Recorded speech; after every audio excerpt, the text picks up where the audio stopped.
Hello, grade 12 STEM, Our Lady of Fatima. I'm Edward M. Marzan Jr., your teacher in General Biology 2.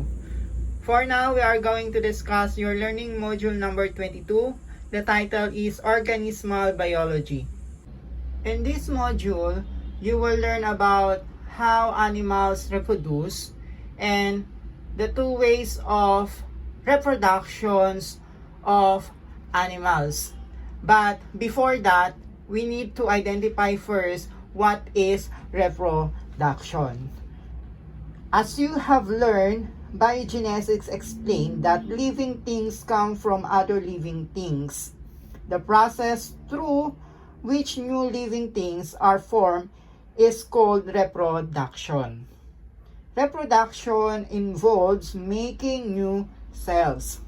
A new cells can be part of an existing organism, part of a new organism, or an entirely new, independent unicellular organisms. Like growth and development, reproduction is part of the life cycle of many organisms. Without reproductions, there would be no living things to replace those that die. Although it is not necessary for each organism in a population to reproduce, reproduction is necessary for the survival of a species. Reproductions can be result in an exact duplicate of the parent or in a duplications with many variations. Living things must reproduce to maintain their species. Almost all animals can reproduce sexually. Some animals are able to reproduce asexually. Most animal species have two separate sexes, their gametes, and these gametes are eggs and sperm. These eggs and sperm join in a process called fertilization. Animals that reproduce sexually may lay eggs and leave them attendedly. They may lay eggs and care for them until they hatch, or the eggs may develop internally so that they give birth to live young. In sexual reproduction begins with the formation of gametes, the egg and sperm. Many species of sponges are hermaphrodites. When we say hermaphrodite, it's an individual organism capable of producing both eggs and sperm. A hermaphroditic sponge can mate with any other sponge of its species. In asexual reproduction, sponge reproduce asexually by budding, by regeneration, or by forming structure called gemmules. When sponge bud, the buds either detach and form a new sponge or remain attached to the parent, forming a colony of sponge.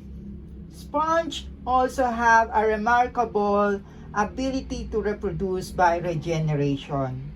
Fragments broken off a sponge can settle and grow into complete new sponge. Regeneration is a useful adaptation as sponges are frequently broken up by pounding surf or partially eaten by predators. During extreme conditions such as droughts or period of freezing temperatures, some freshwater sponge form gemmules. And these gemmules is a dormant mass of sponge amoebocytes surrounded by protective layers of spicules. When favorable conditions return, the amoebocytes emerge and grow into new sponge. There are different ways that animals reproduce asexually. Number one is fission. Fission is also known as binary fissions. This occurs in prokaryotic microorganisms and in some invertebrates. Binary fission is a process in which the chromosome of a unicellular organism is continually replicated, after which the cell divides, forming two identical cells. So, example natin is sea anemones and coral polyps, and some bacteria is also reproduced by asexually. Next is budding. Budding is a result from the outgrowth of a part of cell or body region, leading to a separation from the original organisms into two individuals. During budding, a parent cell divides and produces offspring by forming a small bud which separates from the parent. Example of budding is some corals and hydras. The third is fragmentation. Fragmentation is the breaking of the body into two parts with subsequent regenerations. Fragmentations occurs when small pieces break off a gametophyte and grow into a new plant. During fragmentation or the process of fragmentation, they will use Gemmmae, Gemmmae, or Gemma, Gemma, are tiny pieces of tissue that grow in various structures on most gametophytes. In raindrops splash Gemmmae from the parent plant and carry them to another area where they can form new gametophytes. So the best example for this process is sea star, annelid worms, turbellaria, and poriferans. Next is parthenogenesis. So parthenogenesis, this is the last way that animals reproduce asexually. In parthenogenesis, egg develops into a complete individual without being fertilized. So, ang mangyayari dito sa parthenogenesis, once na nakapangitlog na, hindi kagaya ng mga chicken, ng mga birds, nililimliman yung egg. So, sa parthenogenesis, hinahayaan na nila ito ma-fertilize ng kusa. So, hindi na to kinakailangan limliman pa o bantayan ng kanilang mother. So, hinahayaan na siya. So, example natin in parthenogenesis is water fleas, rotifers, aphids, stick insects, some ants, wasps, and bees. No, yan yung mga example ng parthenogenesis. Siyempre, after sexual reproduction or asexual reproductions, magkakaroon yan ng embryo. So, how this embryo develop, no? A series of orderly, precise steps transform a zygote into a multicellular embryo. The embryo is organized into discrete layers of cells from which tissues and organs will develop. So, number one is fertilization.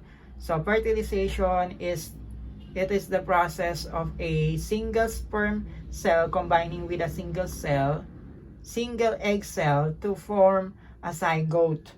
In fertilization of an egg by a sperm creates a zygote. Then the next is the cleavage. Rapid multiple rounds of mitotic cell division with single egg cell to form a zygote. In cleavage, Cleavage is a series of rapid cell divisions that result in the formation of many cells. The third one is gastrulations. So gastrulation, cells at one locations on the blastula surface begins to move into the interior of the blastula. During blastula formation, cell layers develop that will later give rise to different tissue and organs in the organism.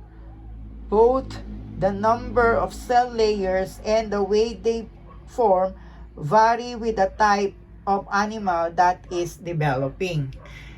In organogenesis naman, it is the process of organ and tissue formation via cell divisions and differentiation.